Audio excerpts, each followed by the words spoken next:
So I went to Subway the other day. I was very happy with my beautiful veggie sandwich. I sat down and was so happy. This is my favorite sandwich, and it's, in my opinion, the only sandwich to get at Subway, because you're supposed to be eating healthy, right? I sat down, I was about to bite down, and this guy comes and sits at the table right next to me with this meaty sandwich filled with beef and chicken. It was the most disgusting thing I have ever seen in my entire life. How dare he sit next to me while I'm happy with my veggie sandwich while he has his disgusting meat sandwich. This is how stupid people sound when they complain about gay marriage, because you do not have the right to tell someone who they can and cannot love. If you don't agree with gay marriage, you do not have to get one. Breaking news. Headline. There are bigger problems such as hunger and cancer, so let them be happy and save a life. Okay? People commit suicide because they can't be who they are, because they are so afraid to come out, because they see how people are being treated who are gay. And some people are beaten to near death because of who they are. And you don't have to be part of the LGBT community to be an ally. You can support them without being part of it.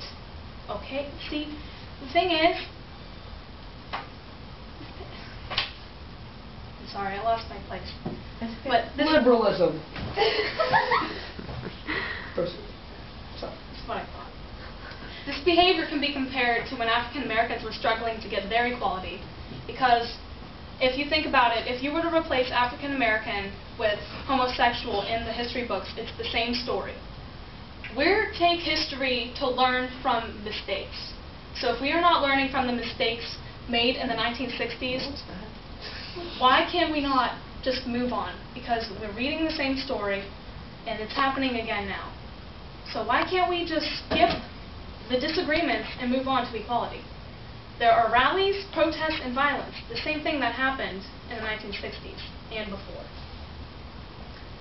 And the thing is that homosexuality was once widely accepted. It was accepted in feudal Japan, most Native American societies, ancient Greece, Rome, Egypt, and several other cultures. Early evidence can date back to 24,000 BC. And it was actually unusual to not have a homosexual lover. There was a pharaoh who had nothing but gay lovers. And the reason why this changed is because of religion. Now, I'm not trying to offend anyone, but it's the facts. The Bible does not say anywhere that being gay is a sin. But even if it did, not all the biblical laws are still being followed today. If they were, all non-virgin divorcees who wear mixed fabrics, eat meat, and wear beards, they would all be killed, because that's in the Bible. But do you hear people protesting that? No. There are people of other or no religions, so why must they be forced to follow rules that they most likely do not believe in? The First Amendment says something to the fact that any law revolving around a certain religion is prohibited. So thus denying the right for a homosexual couple to wed because it goes against your religion is also against the Constitution. So you're being unpatriotic when you're not letting two happy people wed each other. Think of it that way. I'd like the audience to actually answer my questions for this card.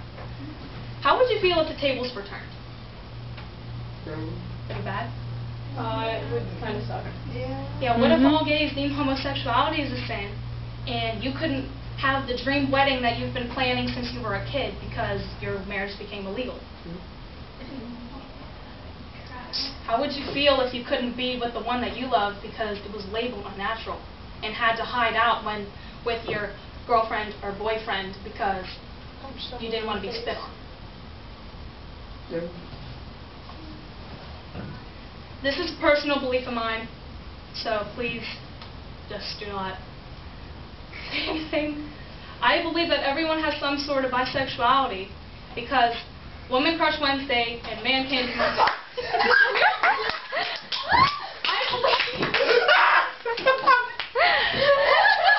serious, guys. I believe that they would not be as popular if those people did not find that celebrity attractive in one way or another, whether it be talent, looks, or personality. girl boy crushes are always a popular thing, but because of recent woman crush and man candy, it's been more widely known.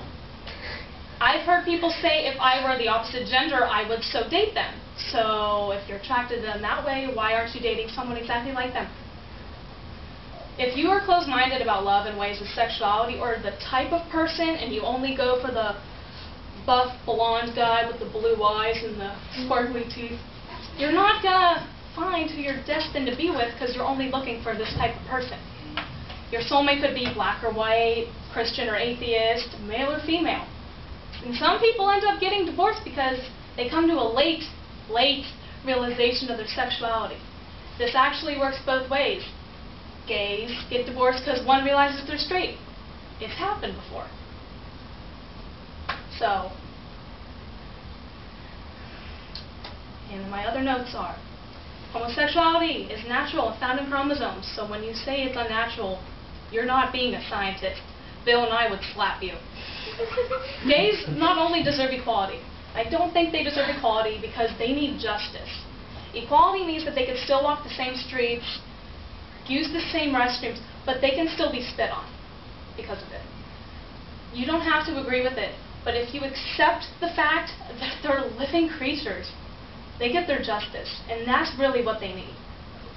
And most likely your favorite celebrity is either part of the community or a supporter. So are you going to boycott them because they love a different way? Throw away all the posters, throw away all the CDs, waste all your money because of sexuality? My quote on here says, they say that this country is free, and they say that this country is equal, but it isn't equal if it's sometimes. This quote was by Lady Gaga at the gay rights rally in Washington, D.C. Now, it may seem cliche that I, of all people, chose this quote, but if you think about it, it works anyway, with anything. Now, Miss Sarah wanted this to end on a happier note, so this is my card of stereotypes, so anyone, do not get offended by this. Having a gay child would be so much easier. They could fabulously dress themselves so you don't have to sit in their rooms going, no, wear that shirt. They can dress themselves. They can buy their own clothes. They might not like sports, so you save money on gear. Why buy them a football helmet if they're never going to use it? And they'll probably be super talented, so you might have just had the next Freddie Mercury. That in itself explains itself. They'll have natural sass, so if someone needs to be told off, just have your kid do it. You can save money on hair products. This is the biggest stereotype, because if your daughter is a lesbian with short hair, you don't have to buy her as much shampoo. If you have a straight daughter and a gay son, your daughter can hook her brother up. Your kids can probably share clothes. And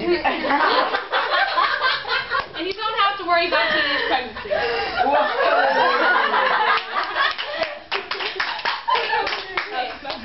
Now I have a card of berms and funny notes. Maybe if you focus more on your own relationship instead of someone else's, you wouldn't be single. Roasted. You're just jealous of how cool the gay flag is. Gay divorce court would be the best thing ever. Just because you're hiding the fact that you're gay doesn't mean you should bully your own kind. Gays are more talented and fashionable than you can ever be. And that is my speech. Thank you very much.